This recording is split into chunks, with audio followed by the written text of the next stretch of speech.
Hi, I'm Numbert, and this is All Indie. Today we're talking about Flower. If there was ever a doubt that gaming would one day become an acceptable medium for artistic expression, it died with the creation of Flower. This game is a stunningly beautiful experience, and is in a lot of ways more like interactive art than a conventional video game. When I started out as just a single flower petal blowing in the breeze, I was blown away at how beautiful this game is, but Flower is more than just a pretty face. It also has a really interesting story and atmosphere to go along with it. The central theme of Flower is to show how humanity and progress have affected the environment. For instance, at the beginning of the game, the world is pristine and beautiful, with only a few rough patches that you need to repair.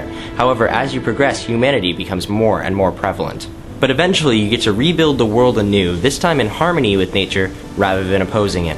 There's a lot to be said at how much work went into the visuals of Flower, but that's not to discount also the audio that goes along with it.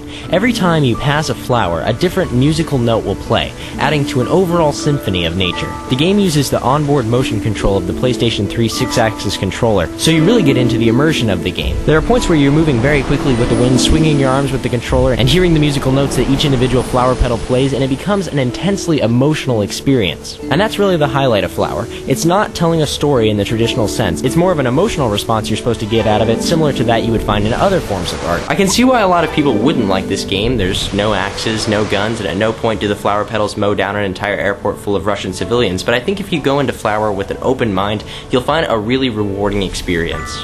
And I think it's that open-mindedness that you really need to have when you play Flower. For instance, when I first played the game, I thought, okay, where's the objective? Which way do I go? What do I collect?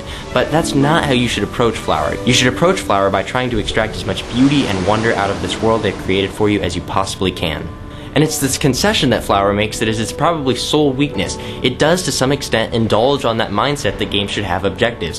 Flower does have separate levels and each has a beginning and an end, and I really would have preferred it had each of the levels of Flower been merged into one cohesive world, so instead of having objective-based gameplay where I'm just trying to get to the next level, I can simply explore the world they've created, and I really wish they would have done it that way. Overall though, Flower is an intensely emotionally rewarding experience, and I'd highly recommend that you give it a look.